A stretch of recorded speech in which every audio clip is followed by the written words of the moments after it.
한국어 애들은 다 영상으로 보나요? 아니요. 성공 유치잖아요.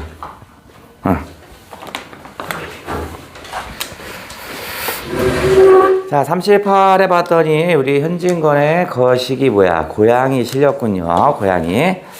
자, 일단 우리 책에 넣는 EBS를 먼저 점검을 하고 가볼게요. 현진건 작품에 실렸는데 EBS에서 몇 강이더라? 현대소설 3강이네요. 현대소설 3강에 실려있는 게 있더라고요. 그죠? 페이지 수로는 아이씨, 어? 20. 이게 많은 거예요? 아니요, 바보야. 아니야. 모르겠어요. 안 적었네? 어쨌든 현대소설 세 번째 강에 있는 것들. 뭐가 실려있냐면, 현진건 작품에 뭐가 있죠? 서투른 도적이 있죠? 서투른 도적이 실려있습니다. 이놈, 먼저 이놈을 점검하고 나머지 것도 한번 연결해 볼게. 얘와 유사 작품이 이제 고양이 실린 거야. 그럼 일단 여기에 서투른 도적이 누구야? 결론을 얘기하면. 얘가 누구야? 서투른 도덕인데 얘 할머니가 어떻게 해서 자식을 위해서 어떻게 했어요? 손자를 위해서 뭘 가져가? 쌀을 가져가죠? 전대에다 쌀을 숨겼는데 그게 질질 새잖아. 그 새는 거 쭉 쫓아가 보니까 뭐야? 할머니였죠? 그죠? 결국 서투른 도적이 누구였냐면 얘가 할멈이었습니다. 할멈이었고 여기서의 할멈은요 어떤 손자에 대한 사랑이겠죠. 손자에 대한 어떤 사랑의 마음으로 도적질을 했다. 뭐 이런 얘기가 담긴 게 일단 우리 작품이었습니다. 그러면 요 놈을 전체 내용을 한번 해볼게요. 전체 내용을 한번 점검을 해보자. 어느 쪽이 나올지는 모르니까. 서투른 도적은 거의 EBS에 이제 거의 처음 나온 거야. 되게 짧은 얘기입니다. 일단 하루 이틀 시간에 따라 흘러갈 건데요. 하루 이틀 할머니가 하루 이틀 우리 집에 옵니다. 우리 집은 나름대로 중산층 정도 사는 집이야. 아주 잘 사는 건 아닙니다. 그 다음에 도심에 살지 못하고 도심에서 조금 외곽, 지금으로 말하면 서울특별시가 아니라 그 외곽, 경기도 여기에 사는 겁니다. 나름대로 조금은 살아요. 잘 사는 건 아니지만. 그래서 집에서 일거리 봐줄 수 있는 아이가 있어요. 19살짜리가 살고 있고요. 그 다음에 밥 해줄 사람이 필요해요. 요즘으로 말하면 뭐 가사 도우미 정도 되는 거죠. 그래서 누구냐면 이 시골이다 보니까 잘 안 와. 도시면 사람들이 많이 올 텐데 안 와. 구하기가 너무 힘들어요. 어렵게 어떻게 해서 할머니를 구했죠. 근데 이 할머니는 뭐 하는 사람이냐면 저기 함경도 사람인데 나름대로 여기 와서 장사를 하려고 하다 다 실패해요. 아무것도 할 수 있는 게 없어. 그래서 어떻게 해서 자식도 아무것도 하는 일이 없고 할머니는 자식 대신 손자를 직접 키우고 있습니다. 하루 이틀 사이에는요 할멈이 특별한 얘기를 하지 않아요. 그래서 그런가 보다. 이 할멈이 우리에게 그냥 밥 해주고 뭐 이러면 되겠구나 라고 생각합니다. 나였던 아내였던 그러니까 우리들한테 뭐 특별한 요구라든가 뭐 이런 것들을 하는 게 없어요. 뭐 더하면 뭐 특별한 요구가 없어요. 특별한 요구가 없습니다. 그냥 일반적입니다. 여기까지는 아무 사건이 일어나지 않아요. 그런데 하루 이틀, 다음에 사흘이 못 돼서, 그러니까 이틀 조금 지나서 사흘이 못 돼요. 이때부터 사건이 일어나기 시작합니다. 그러니까 할머니가 우리 집에 와서 처음에는 눈치를 보는 거야. 그러다가 이제 3일째 되는 순간, 이틀에서 3일 요 사이에서 이제 본색을 드러나기 시작합니다. 할멈이 이제 나하고 아내에게 무리한 요구를 하기 시작합니다. 이제 무리한 요구를 해요. 그게 뭐였냐면 내 손자가 있는데 여기서 같이 키우면 안 될까? 여기 방 하나 남는 거 있잖아. 이 방 하나 남는 거에 우리 아들 내외가 자면 안 될까? 이렇게 얘기합니다. 나도 그렇게 넉넉한 편은 아니어서 방이 하나 큰 게 있는데 할머니가 이 집에서 자면 여기도 난방을 해야 되고 이쪽 방도 난방을 해야 되니까 이 큰 방을 반을 나눠요. 그래서 커튼 같은 거 가려서 한 방에만 이렇게 난방을 하는 이런 처지거든요. 그러니까 그 손자를 데려오는 건 좀 어렵지 않냐 이렇게 얘기를 합니다. 그러면 이 무리한 요구를 하면 어떻게 해서 나는 어떻게 했어요? 아유, 뭐 들어줄 수 있는 건 특별하게 없어요. 그래서 외면을 합니다. 그럼 잘 때도 계속 한숨 쉽니다. 아유, 이런 좋은 집에 내 손자가 같이 살았으면 좋겠는데 다 들리죠. 왜냐면 천막이네. 커튼 정도밖에 친 게 없으니까 다 들리잖아.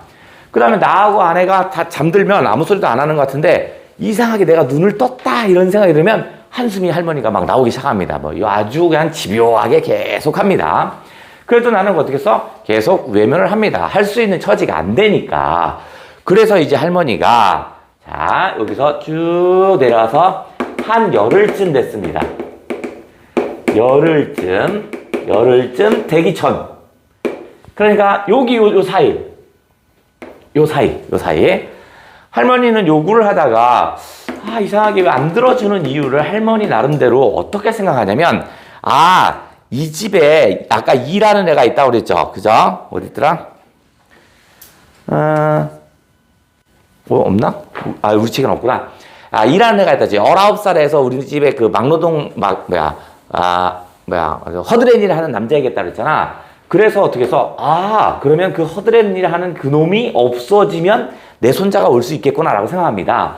그게 누구냐면 대욱입니다. 대욱을 쫓아내고자 합니다. 미워해요. 얘가 없으면 올 수 있지 않을까라고 생각합니다.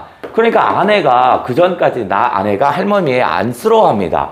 외면은 하고 있지만 나름대로 연민의 마음을 가져요. 불쌍한데 저희가 도와드릴 수 있는 건 없어요. 이건데 자기 뜻대로 안 되니까 여기 있는 또 다른 애를 쫓아서 자기 손자를 데려오겠다는 얘기잖아. 그때부터 아내가 저 할머니 너무 심한 거 아니야? 나 못 살겠네. 해서 눈 밖에서 멀어지면 눈 밖으로 납니다. 그래서 이제 싫어합니다. 아까까지만 해도 외면을 하고 있지만 나름대로 연민의 마음을 가지고 있던 아내가 뭐야? 저 할머니 너무 심한 거야. 아니 자기 손자 데려오려고 또 다른 애를 내쫓아? 너무 나쁜 거 아니야? 라고 해서 싫어하기 시작합니다. 자 그리고 나서 한 열흘쯤 될 때 할머니가 우리 손자한테 따뜻한 밥이라도 해주고 싶은데 잠깐 집에 갔다 와도 될까요? 아내가 그러세요. 뭐 그런 것과는 어렵지 않아요. 뭐 하루 정도는 우리가 밥 해 먹죠. 하고 갑니다. 그때 할머니가 어떻게 했어요? 이제 서투른 도적질을 하기 시작합니다. 할머니가 지나가는데 어떻게 했어? 쌀을 질질질 흘리고 가죠? 그죠? 그래서 아내는 어떻게 했어? 더 이상 봐줄 수가 없는 거야. 이미 눈 밖으로 났는데 내 집에 물건을 훔쳐가? 그러니까 어떻게 했어? 내쫓을 수밖에 없죠? 제가 쌀을 훔칩니다. 쌀을 훔치는 건 나쁜 의도가 아니라 아무것도 없으니까 손자에게 따뜻한 밥을 한 끼 지어주고 싶었던 거야. 그래서 결국 아내는 어떻게 했어요? 내쫓아버립니다. 내쫓아버려요. 자, 그러니까 내쫓으니까 이제 잘 됐다. 누가 있냐면 대욱이가 화가 나는 겁니다. 대욱이는 어떠냐면 19살인데 할머니 밥도 안 해줘요. 된장찌개 하면요. 그 된장찌개 안에 핵심 것들 있죠. 뭐 두부라든가 이런 것도 아예 안 넣어요. 그러니까 된장만 풀어서 주고 막 맛대가리 몇 개 막 주고 막 이럽니다. 안 주기도 하고. 그런데 지금 어떻게 할머니가 뭘 훔쳐갔네. 잘 됐어. 쫓아갑니다. 쫓아가서 할멈 이후에 이런 거 훔치면 경찰서 가고 구속되고 깜빵 갈 거야 라고 이제 협박을 하기 시작합니다. 그러니까 이제 할머니가 어떻게 했어요? 돈 3푼을 던져줍니다. 사실은 쌀만 가져간 줄 알았거든요. 쌀만 가져간 줄 알았는데 할머니가 돈 3푼을 주는 거야. 여기서 중요한데 자 이게 돈 3푼을 줍니다. 그래서 대욱이가 나에게 자랑을 합니다. 제가 쌀만 훔쳐간 줄 알았는데 지금 내가 조금만 협박해봤더니요. 협박이래. 조금만 내가 추궁을 해봤더니요. 돈도 글쎄 훔쳐갔네요. 그래서 자랑스럽게 줍니다. 근데 나는 이 이야기를 해주죠. 뭐 얘기하냐면 돈 3푼 이야기를 합니다. 그걸 보면서 묘하게 슬픕니다. 그 돈 3푼은 우리의 돈을 훔쳐가지 않았을 거라고 나는 판단합니다. 어떤 거였냐면 할머니가 너 우리에게 경고 또는 우리에게 야 그렇게 살지 마 이 새끼들아 너무 심한 거 아니야? 쌀 내가 조금 이렇게 한 끼 밥 먹을 만큼 가져갔다고 해서 경찰서 보내고 뭐 어쩌고 너무 심한 거 아니야? 해서 우리가 일종의 화풀이라는 거로 인식합니다. 그러니까 야 이 새끼야 3푼 먹고 떨어진 새끼야 이렇게 느껴지는 거야. 그래서 나는 어떻게 해서 묘하게 죄책감을 느낍니다. 죄책감을. 아니 저렇게 같이 못 사는 사람들 좀 어려운 사람을 도와주지 않는 나에 대한 일종의 경고가 아닐까? 라고 내가 느끼는 게 전체 내용이 요거였습니다. 전체 글은 10일 정도밖에 안 되는 짧은 글입니다. 그래서 여기서는 나 같은 지식인이 더 어려운 사람을 도와주지 못하는 것에 대한 어떤 죄책감을 나타내는 그런 얘기였고요. 포인트가 되는 건 이 돈세푼에 대한 해석이 좀 다릅니다. 대우기는 훔친 돈이라고 생각하고 나의 입장에선 할머니가 나에게 어떤 경고를 주는 겁니다. 나뿐만 아니라 가진 자들 뭐 이런 데는 경고. 그래서 나는 어떻게 한다? 죄책감을 느끼더라. 이게 전체 얘기고 핵심 인물을 좀 따로 한번 해볼게요. 핵심 인물을 좀 따로 해볼게. 핵심 인물은 나입니다. 나가 지식인이겠죠. 나는 나름대로 중산층입니다. 아이고 좀 살아. 물론 흡족하지 않다고 나오고 있지만 그 다음에 중산층이긴 하지만 할멈의 부탁을 들어주지 않습니다. 할멈의 부탁을 외면합니다. 어려운 사람에 대한 것을 외면하는 그런 인물로 나오는 거야. 이런 거에 대한 일종의 나는 뭘 가지고 있냐면 이제 죄책감을 느끼고 있다는 게 인물에 대한 정보였고요. 그 다음에 이제 할멈. 핵심 사람은 이제 할멈이겠죠. 할멈. 자, 할멈은 항상 처음부터 어떻게 해서 3일째 되는 날부터 하소연을 하죠. 우리 손자 좀 데리고 살면 안 될까요? 또는 뭐냐면 우리 자식 내외가 저 빈방에 있으면 안 될까요? 뭐 이런 얘기를 합니다. 요거에 대한 외면을 하겠죠. 할머니 같은 경우는 뭐를 의미하냐면 바로 일제시대에 모든 걸 다 뺏긴 하층민을 상징합니다. 그 다음 이 하층민인데 뭐 어디서 할 수 있는 게 없어. 자신이 스스로 할 수 있는 게 아무것도 없는 거야. 뭐 기반을 다 뺏겼기 때문에. 그래서 나에게 어떤 문제를 좀 요구합니다. 나에게 문제 해결을 요구하는 거야. 문제 해결을 요구 일종의 부탁이겠죠. 그죠? 해결 요구라고 해서 좀 세게 썼는데 일종의 부탁이고 하소연이겠죠. 그래서 나를 상징하는 아주 중요한 게 있고요. 할멈을 상징하는 중요한 말들이 있어요. 할멈을 상징하는 중요한 말은 바로 서툰 도둑이죠. 그죠? 서툰 도둑질이겠지. 이것이 할머니를 상징하는 대표적인 말이라면 이것의 의미는 뭐야? 손자에 대한 사랑이죠. 손자에 대한 사랑을 부각시키는 그런 거였다면 나를 대표할 수 있는 건 뭐냐면 저 돈세푼입니다. 돈세푼입니다. 돈세푼. 이 돈세푼을 보면서 나는 어떤 거야? 죄책감을 더 느낍니다. 할머니가 나에게 일종의 경고로 던져준 거라고 생각하는 거야. 그래서 나의 죄책감을 심화시킵니다. 죄책감을 심화시키는 그런 역할을 한다까지. 그러면 이제 서투른 도적에서 나올 법한 것들은 한번 다 좀 언급을 했어요. 그 전에 이 서투른 도적은 한번 수업을 좀 했어요. 그죠? 한번 했던 거라 필기 내용을 좀 살짝 바꾼 거야. 유튜브에는 제가 이제 예림이가 페이지 수를 써줬더니 작품명이 뭔지 몰라서 잘 복습을 못 하겠대요. 거짓말인 것 같은데 어쨌든 복습을 못 하겠대요. 그래서 바꿨어요. 거기에 보시면 작품명을 좀 써놨어. 그러니까 이제 그거 빨리빨리 내려보시고 혹시 기억 안 나는 거 있으면 그거 보면 되고 전체를 잘 볼 필요 없고 항상 수업은 어떻게 해요? 앞부분에 전체 내용을 설명하죠? 여기만 땅 캐치하고 문제 풀거나 이런 것들은 패스해버리면 돼. 그죠? 그러면 그거 공부하는데 시간은 얼마 안 걸려. 이거 해봐야 지금 설명을 20분도 채 안 되거든요. 한 작품 하는 거니까 우리가 빨리빨리 할 수 있다. 현재 우리가 문학은 얼마큼 진도 나갔냐면 약 한 3분의 2 이상은 나갔어요. 거의 나갔어. 빨리빨리 내려보시고 그 다음에 전체 설명하고 그 뒤에 따라 붙는 건 그에 대한 유사 작품들이 막 따라 붙죠. 거기까지만 빨리 캐치해서 정리를 하면 돼. 그러면 요게 설명이 되면 이제 같이 따라 맞물릴 게 뭐냐면 이 서투른 도적이 바로 일제시대 때 아주 하층민들의 어떤 비참한 삶이잖아. 그렇게 연결되는 겁니다. 자 여기에는 일제시대고요. 우리 하층민들이요 모든 걸 다 뺏겼어요. 그래서 어떻게 해서 어떤 민족의 어떤 궁핍한 삶 여기에 초점을 맞춘 거야.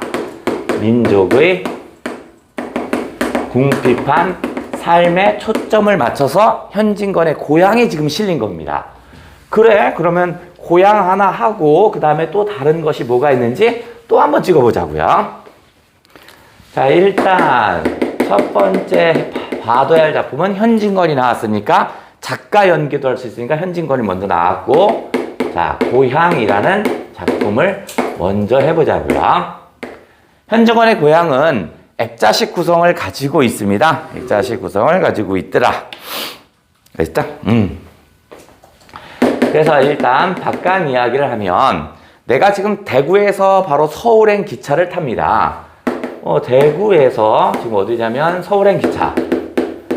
서울행 기차를 탔어요. 기차를 타요.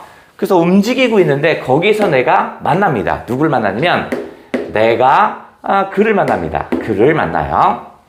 근데 그라는 애가 어디 좌석에 있으면 기차가 있으면 옆에 오더니 일본인 같은 사람이 있으면 되도 않는 일본말로 막 쩍찍찍찍 합니다.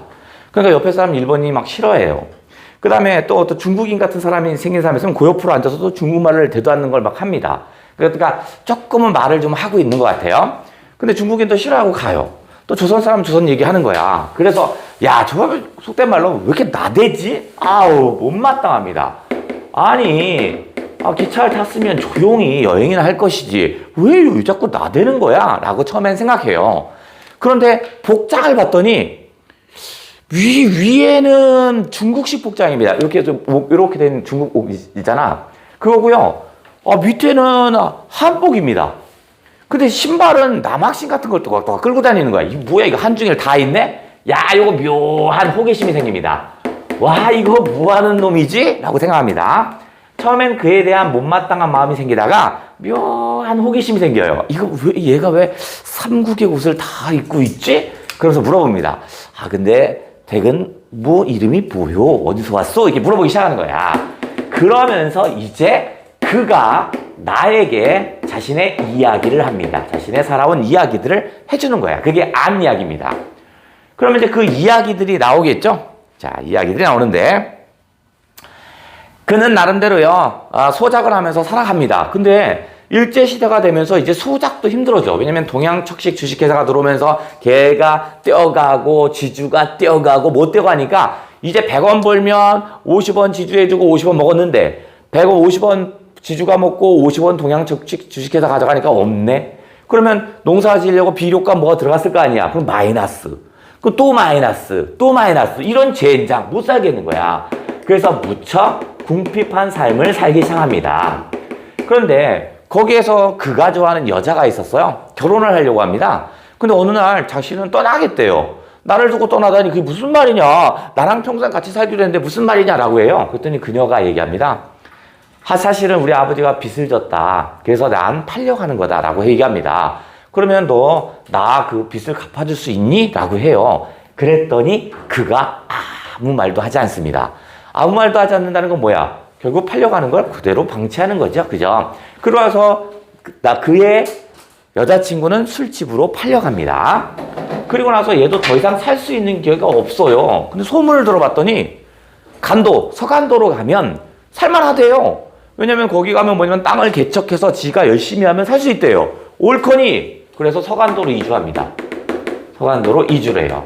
이주를 해서 땅을 개간하면 그게 내 거래요. 중국이라는 땅은 엄청 크거든요. 가서 열심히 하면 살면 된대. 갔죠? 갔더니 이미 조선 사람이 너무 많아요. 땅이란 땅은 다 조선인들이 개간을 해서 내가 할 게 없는 거야. 또 궁핍. 또 살 수 있는 게 없네요. 그래서 이주를 했지만 어떻게 희망은 있었지만 다시 궁핍. 거기에 젠장 가뭄까지 드네. 없는 살림에 다시 가뭄까지 들어오니까 살 수 있는 길이 없네. 이런 상황에서 부모가 사망합니다. 삶이 힘든데 마음도 아프군요. 그죠? 그러니까 부모가 사망하니까 이 서간도에 있고 싶지가 않아. 부모가 돌아가셨는데 누가 있겠어? 아이씨, 여기 안 있어. 러시아로 갑니다. 러시아에 가서 나름대로 탄광, 그렇게 힘들다라는 탄광에 가서 열심히 일을 합니다. 그래도 돈이 별로야. 에휴, 시간 안 되겠다. 그래서 어디로 가냐면 일본으로 갑니다. 그래서 이놈이 어떻게 했어요? 중국말도 합니다. 서간도 이렇게 중국말 조금 하죠. 일본으로 갔거든요. 그러니까 일본말도 하는 거야. 그러니까 한중일 말을 다 하는 겁니다. 조금씩 하는 거야. 그래서 일본에 가서 했는데 그나마 입에 풀칠을 할 수 있는 정도는 살았어요. 근데 재미가 없어요. 뭐야 이게 지금 남의 나라에서 사는 거. 그래서 어디로 오냐면 다시 고향으로 옵니다.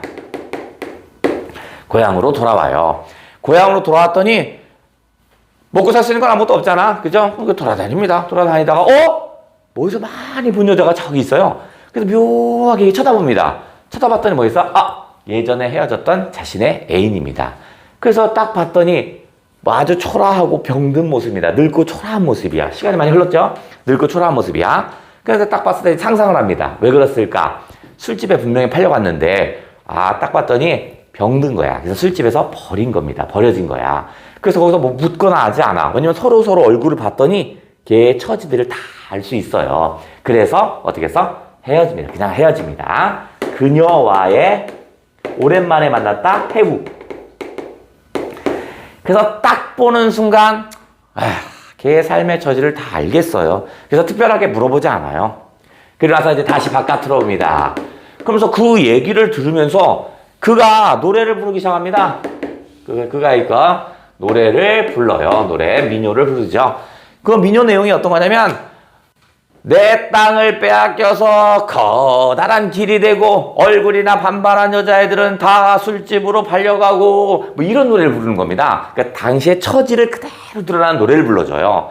그랬더니 어떻게 써? 내가 그 노래가 너무 슬프고 처지가 이해되는 거야. 그래서 뭘 주냐면 술을 따라줍니다. 이 술을 따라준다는 건 어떻게 써요? 일종의 연민의 마음이죠.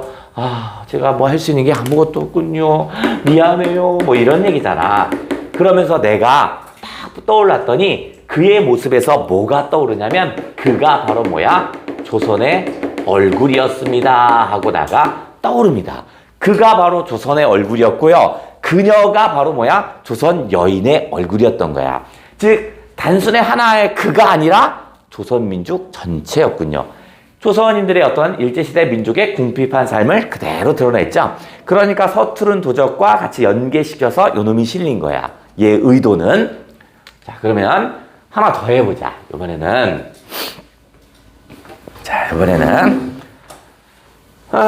어디 간도로 이주했다 어쩌고 하니까 이번에는 현진건 작품이 아닌 쪽에서 한번 찾아보자고요. 역시 마찬가지로 궁핍한 삶을 삽니다. 그래서 얘처럼 어떻게 해서 서간도로 이주하면 살 수 있다라는 얘기들이 많이 돌았어요. 그래서 어떻게 해서 희망을 갖습니다. 내 나름대로 희망을 가져. 여기까진 좋아요. 지금은 궁핍하지만 내가 열심히 살면 개간을 하면 살 수 있는 곳이 있대. 거기가 어디야? 간도래요. 그래서 과감하게 간도로 이주를 합니다.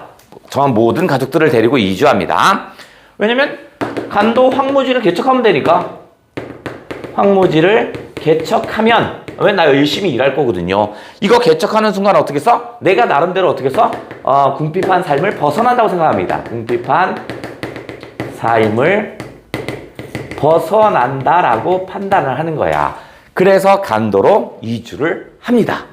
여기까지는 머릿속에는 아주 희망찼습니다. 그런데 아까도 말씀드렸죠. 간도에는 이미 조선인들이 많이 가 있더라고요. 그리고 나서 어떻게 해서 이렇게 뺏기고 저렇게 뺏기고 가뭄도 들겠죠. 그래서 간도 이주했으나 빈곤함은 유지, 빈곤과 기아의 허덕입니다. 그러면 여기서는 뭐야? 희망이 아니라 바로 절망적입니다. 삶이 너무 절망적인 거야. 왜냐면 기민곤과 기아에 서들어 살거든요. 그래서 나름대로 그냥 게을러서가 아니야. 내가 생선 장사도 하고 두부 장사도 해봅니다. 그러나 쫄딱 망합니다.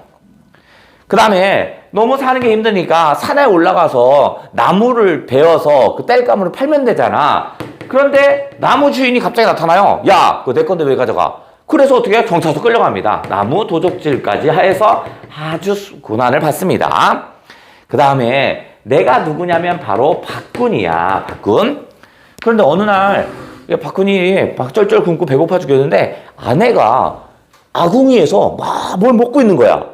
내가 화가 잔뜩 납니다. 야이씨, 너만 배고프냐? 왜 너만 처먹어? 하면서 막 난리를 쳤어요. 근데 아내가 이렇게 먹고 있는 게 뭐냐면 귤 껍질을 이렇게 먹고 있습니다. 누가 버린 귤 껍질을 이렇게 먹고 있었던 거야. 아내는 만삭이었고요. 그러니까 아내가 먹는다기보다는 자식을 위해서 먹는 거겠지. 근데 그것도 남들이 버린 귤 껍질을 먹는 거야. 그래서 너무 미안합니다. 그죠? 그래서 호통을 칩니다. 너만 입이냐 이 자식아? 왜 너만 처먹어 했지만 아내가 보여준 건 뭐냐면 귤 껍질이었습니다. 귤 껍질을 주워 먹는 거야. 그러면 잘못했네. 그죠? 그래서 어떻게 하냐면 박군이 이렇게도 못 살고 저렇게도 못 사는 거야. 거기다가 아내에 대한 뭐 이런 얘기도 하고 하니까 이제 자살을 고민합니다. 에이씨, 죽어버려야지 하고 자살을 고민합니다. 야, 여기 나오냐, 재성아? 봐봐. 여기 쓰면 돼? 안 돼? 아이씨, 정말. 그래. 아이고야. 좀만 당겨봐. 당겨봐.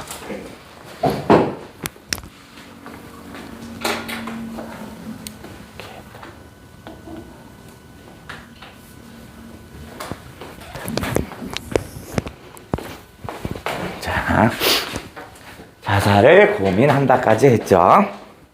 자, 그런데 내가 생각이 또 바꿔져요.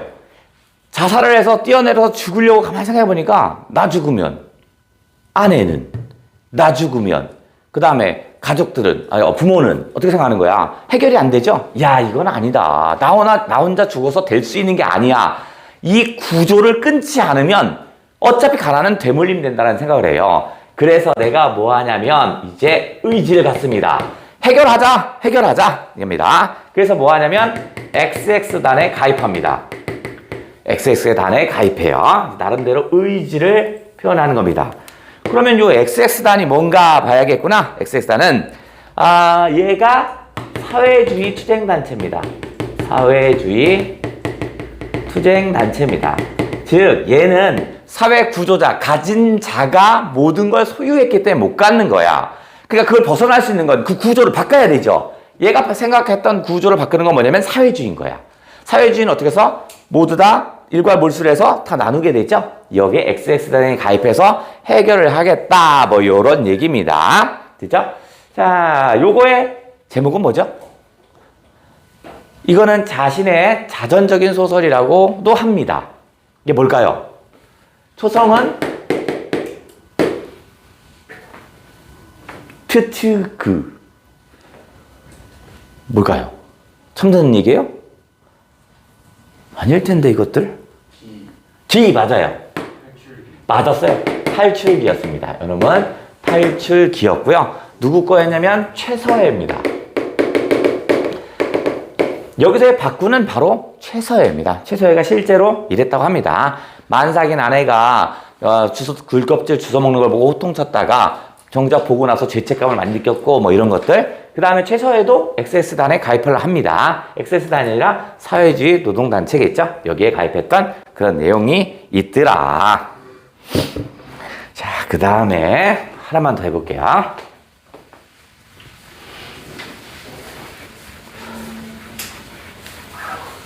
자, 이번에는 거식이라는 작품입니다. 역시 마찬가지로 간도로 이주를 합니다. 나름대로 살아보려고 하겠지? 그죠? 얘는 처음에 이제 간도 이주를 합니다. 간도 이주를 했는데 상황은 똑같아요. 이주를 했지만 조선인들이 너무 많이 와 있어요. 그러니까 이미 개혁할 수 있는 게 아무것도 없어요. 그러니까 조선에서 소장농인데 여기서도 소장농입니다. 여기도 지주가 있어요. 누구냐면 중국인 지주. 더 봤더니 한국인 지주보다 중국인 지주가 더 심해요. 이러니까 살만하지 않습니다. 요번엔 누가 나오냐면 문서방이 나옵니다. 문서방이 나오는데 아주 궁핍한 삶을 살죠. 그래서 나름대로 어떻게 해서 지주에게 땅을 빌려서 소작을 해봅니다. 궁핍함이야. 지주에게 땅을 빌려서 소작을 합니다. 그게 누구냐면 중국인 지주입니다. 지주 이름이 누구냐면 인가입니다. 지주 이름이 인가야. 인가. 자, 그런데 문서방이 소작료를 내지 못합니다. 왜냐면 여기에 플러스 궁핍한 상태에 여기에 플러스 가문까지 드네 이런 젠장. 그러니까 소작료를 낼 수 있는 처지가 안 돼요. 그랬더니 인가가 소작료 달라고 계속 닥달을 합니다. 이 조선인보다 더해 이 중국인이. 근데 이렇게 봤더니 인가가 왔는데 오호 문서방엔 딸이 있습니다. 봤더니 예뻐요. 그래서 인가가 걔를 데려갑니다. 그래서 이게 걔 이름이 뭐냐면 용례입니다. 용례. 딸 용례를 빼앗깁니다. 그러니까 용례 딸을 빼앗기니까 이제 누가 병이 드냐면 아내가 병이 듭니다. 그렇죠? 엄마 입장에서 어떻게 써? 자식을 지키지 못했다는 마음이 더 들겠죠? 그래서 쓰러집니다. 쓰러져요. 그래서 이 상태에서 문서방의 분노가 올라가기 시작합니다. 문서방의 분노가 올라갑니다. 마치 불이 나는 것처럼 분노가 한 이만하게 불이 이제 막 지펴지고 있습니다. 분노가. 자, 그리고 나서 자, 간도 2주 한 상태고 인가의 집에 갑니다. 인가의 집으로 직접 갑니다. 인가의 집으로 가서 아내가 여차여차 썼으면 쓰러졌다. 자식을 못 봐서 딸애를 못 봐서 쓰러졌다. 언제 죽을지 모른다. 그러니까 우리 딸의 얼굴이라도 한번 보여주면 안 되냐? 안 돼. 돈을 갖고 와야 돼. 돈 없으면 보여줄 수 없어. 라고 합니다. 즉 뭐냐면 용례와의 만남을 거절합니다. 누가? 중국인 지주가. 돈 가져오지 않으면 절대로 만날 수가 없대요. 거절합니다. 그래서 어이씨 이 새끼 봐라. 이거 한 죽여버리고 싶어요. 하지만 병든 아내 때문에 나름대로 참아요. 병든 아내 때문에 참아요. 자, 그런데 병든 아내 때문에 참는데 뭐냐면 집에 돌아왔더니 병든 아내가 엄마 이제 죽었어요. 그죠? 자, 그런데 아내의 죽음입니다. 자식을 보지 못한다라는 얘기를 얘기한 거야. 인가가 돈이 없으면 안 된대. 그러면 쓰러진 아내의 입장에서 어떻게 써? 우리는 돈 벌 수 있는 상황이 없으니까 그러면 자식을 못 만난다는 얘기네? 그 상실감에 죽어버려요. 그러니까 어떻게 써요? 당연히 어떻게 써요? 문서방이 분노가 더 올라가겠죠. 분노 게이지가 더 올라갑니다. 그래서 분노 게이지 하면 이만했어. 분노 게이지가 이만큼 올라갔어요. 자, 그리고 나서 이 새끼를 용서할 수가 없습니다. 아내의 죽음 이후 직접 인가의 집을 찾아갑니다. 근데 인가는요, 개가 엄청 큰 개가 지키고 있거든요. 그래서 쓰레기통을 뒤져서 고깃덩어리를 하나, 상한 고깃덩어리를 가져와요. 거기다 청산가리를 넣어요. 그래서 어떻게 써? 담에다 집어 던집니다. 개가 와서 고기니까 먹겠죠? 죽어요. 개를 제거. 그리고 나서 어디서? 바로 인가의 집에 불을 지릅니다. 집에 불을 질러요. 그리고 나서 어떻게 해서 불을 지르니까 누가 뛰쳐나와요? 용례하고 인가가 뛰쳐나오는 거야. 불이 났으니까. 그래서 용례를 끌어안고요. 구출하고요. 가지고 있는 도끼로 인가의 머리를 반쪽을 내버립니다. 폭력적이네. 그죠? 그건 안 쓰고 용례를 구출한다라는 얘기야. 즉 살인까지 하는군요. 그죠? 왜냐면 바로 문서방의 분노가 극에 달한 겁니다. 그러니까 어떻게 써? 불을 질러버리는 거죠. 문서방의 분노가 극에 달았습니다. 이거의 제목이 뭘까요? 힌트는 이거 괜히 그린 거 아니에요? 뭘까요? 문서방의 분노가 극에 달했습니다. 뭘까요? 이게 뭐지? 불을 질렀어요. 방화 아니에요. 비슷하긴 한데 방화는 아니고요. 이게 붉은색이죠. 그래서 얘가 홍염이죠. 홍염. 제목도 홍염입니다. 즉 문서방의 분노가 극에 달한 겁니다. 민중이 궁핍한 삶을 살다가 더 이상 갈 데가 없어요. 결국 할 수 있는 건 뭐겠어? 이거밖에 없었군요. 이것도 역시 마찬가지로 누구 거냐면 최서혜의 작품입니다. 같이 체크해야겠네. 자, 그러면 지금 나눠준 프린트에서는요, 뭐가 좀 보일 거냐면 그놈을 체크를 하셔야 되는데, 현진건의 고향이 갔을 거고요. 그 다음에 서투른 도적하고 탈출기 이렇게 실려 있을 겁니다. 그놈 지금 빨리 풀어볼까요? 그 다음에 늦게 들어온 놈. 있어? 어디서 났지?